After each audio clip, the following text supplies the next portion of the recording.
નમસ્કાર મિત્રો, હું ચોસુન ધામેલિયા.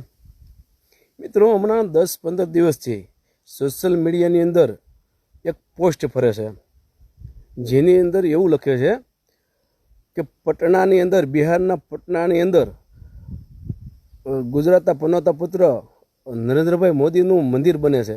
તો આ મંદિર બને તો એમાં કેટલા વ્યક્તિઓ, તમે મંદિર બને તો નરેન્દ્ર મોદી સાહેબના દર્શન કરવા જાઓ, ત્યારે આપને દાંત આવે છે, આપને હસી આવે છે કે એક વ્યક્તિને ભગવાન બનાવી દેવા એ કેટલી વ્યાજબી છે. હું એક વ્યક્તિની વાત નથી કરતો, કોઈ પણ નેતાની વાત કરું. કોઈ પણ નેતા એનું સારું કામ હોય તો આપણે એને બિરદાવવો જોઈએ, એને મહાન નેતામાં, ભારત દેશના મહાન નેતાની હરોળમાં એને મૂકવો જોઈએ કે ભાઈ કોઈ પણ વ્યક્તિ સારા નેતા હોય છે તો ભારત દેશના મહાન નેતાઓમાં એની ગણના થવી જોઈએ, એને સ્થાન આપવું જોઈએ મહાન નેતાઓમાં. પણ કોઈ પણ વ્યક્તિ એટલો બધો મહાન ન જ હોવો જોઈએ, કોઈ મનુષ્ય એટલો બધો કે એના મંદિર બનાવે, લોકો એના દર્શન કરવા જાય અને પાછા પોસ્ટ કરે કે ભાઈ આ નરેન્દ્રભાઈ મોદીનું પટનામાં મંદિર બને તો કેટલા વ્યક્તિઓ તમે દર્શન કરવા જાઓ. તો આ કેટલી વ્યાજબી છે. હું નરેન્દ્રભાઈ મોદીની એકની વાત નથી કરતો, કોઈ પણ મહાન નેતાની વાત કરું. એના મંદિર તો ન જ બનવા જોઈએ.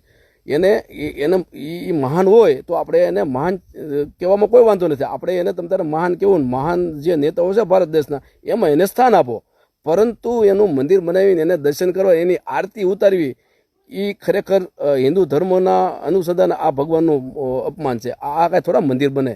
મંદિર ભગવાન કૃષ્ણના હોય, ભગવાન શ્રી રામના હોય, કોઈ માતાજીના મંદિર હોય, કાંઈ વ્યક્તિના થોડા મંદિર બને કાંઈ.